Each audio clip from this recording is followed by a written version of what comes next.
আসসালামু আলাইকুম, সবাই কেমন আছেন? আশা করছি সবাই খুব ভালো আছেন। আমরাও আল্লাহর রহমতে অনেক ভালো আছি। তো আজকে চিংড়ি মাছ ভুনা হবে। চিংড়ি মাছগুলো বড় বড় আছে, এগুলো এখন আম্মু কেটে নেবে।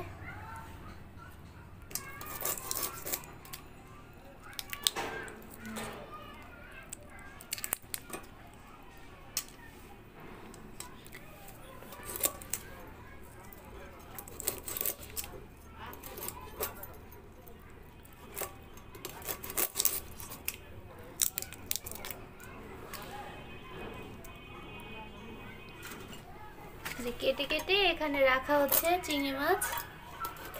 এখন সবগুলো কাটা হোক। যে মাছগুলো কাটা শেষ। চিংড়ি মাছের মধ্যে এখন সামান্য পরিমাণে হলুদ, লবণ আর মরিচের গুঁড়ো দিয়ে মাখিয়ে নেব।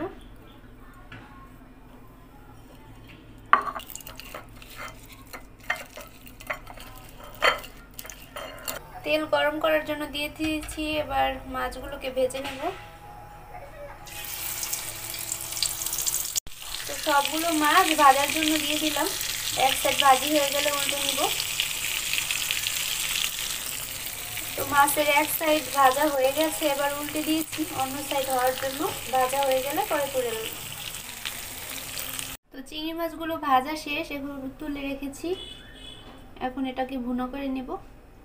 তো চিংড়ি যে ভাজার তেলটা, এর মধ্যেই হচ্ছে পেঁয়াজ কুচি আর কাঁচামরিচ, এগুলো দিয়ে ভেজে নিব। তো পেঁয়াজটা ভাজি করতে করতে বাদামি কালার হয়ে গেছে, এর মধ্যে দিয়ে দিচ্ছি পেঁয়াজ বাটা। সামান্য একটু পানি দিয়ে দেব। সামান্য একটু পানি দিয়েছি, এর মধ্যে দিয়ে দিচ্ছি হলুদ গুঁড়া, পরিমাণ মতো লবণ, মরিচের গুঁড়া। তো মশলাটা কষাতে কষাতেই হচ্ছে তেলটা যখন বের হয়ে আসবে তখন হচ্ছে মাছগুলো দিয়ে দেব। মশলা কষাতে কষাতে তেলটা উপরে উঠে গেছে, এবার মাছগুলো দিয়ে দেব।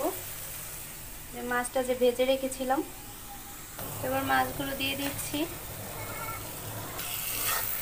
খুব ভালোভাবে মশলার সাথে মাছগুলোকে নেড়ে চেড়ে নিচ্ছি।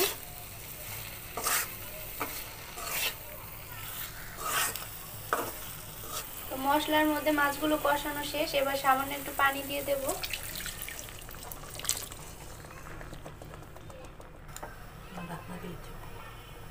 তো এবার ঢাকনা দিয়ে দেব।